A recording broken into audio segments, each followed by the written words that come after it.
So okay, class 12 का 7th question exercise 1.1 का relation function का मैथ्स का पहला चैप्टर जो है उसका क्वेश्चन है, इंपॉर्टेंट क्वेश्चन है। ओके, तो सबसे पहले हम बात करते हैं, अगर आपको रिलेशन नहीं आता है, अगर आपको रिलेशन बहुत अजीब सा लगता है या हार्ड लगता है, तो यहाँ पे आप देखो आई बटन में हमारा वीडियो है, आई बटन में आप जाके देख सकते हो हमारा वीडियो, जो कि जिसमें हमने रिलेशन बहुत ईजी तरीके से सिखा रखा है। ओके, यहाँ पे देखो आई बटन में आपको दिख रहा होगा, तो उसको जाके देखो।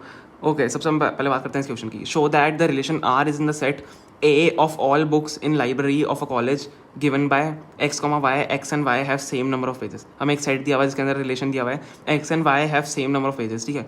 इज एन इक्वल, हमें शो करना है कि इक्वलेंस रिलेशन है, इसका मतलब रिफ्लेक्सिव भी होना चाहिए, सिमेट्रिक भी होना चाहिए एंड ट्रांजिटिव भी होना चाहिए।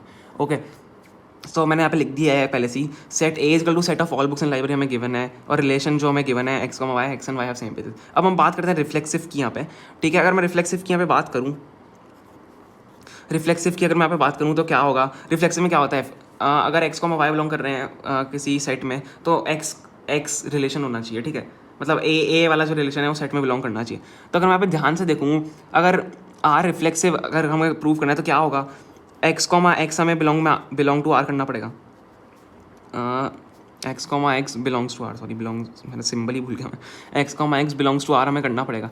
अब क्यों ये x, बिलोंग्स टू आर क्यों किया, अब देखो ऑब्वियसली अगर हम रिफ्लेक्सिव प्रूव करना हमको a, चाहिए होता है, तो अगर ये relation x, belongs to R कर रहा है, ऑब्वियसली ये हो सकता है, ये ट्रू है, क्योंकि x के पास तो सेम नंबर पेजेस होंगे ना, have same number of pages.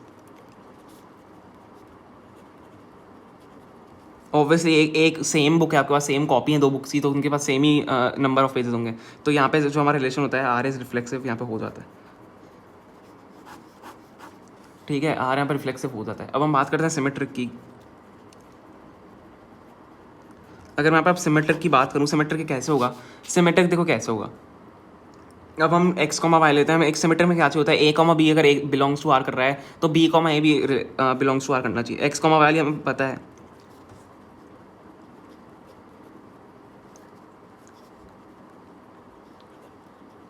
ठीक है। x, y के सेम पेज है।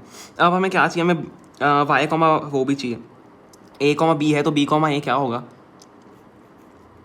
यही होगा, ये भी रिलेशन में बिलोंग करेगा। क्यों, क्योंकि y एंड x के तो सेम पेज, सेम ही तो बात होगी यार, बस उलट पुलट हो गया,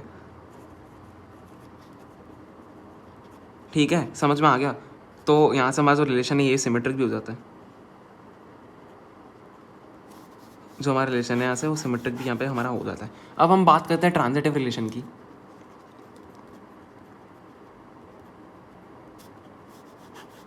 ठीक है।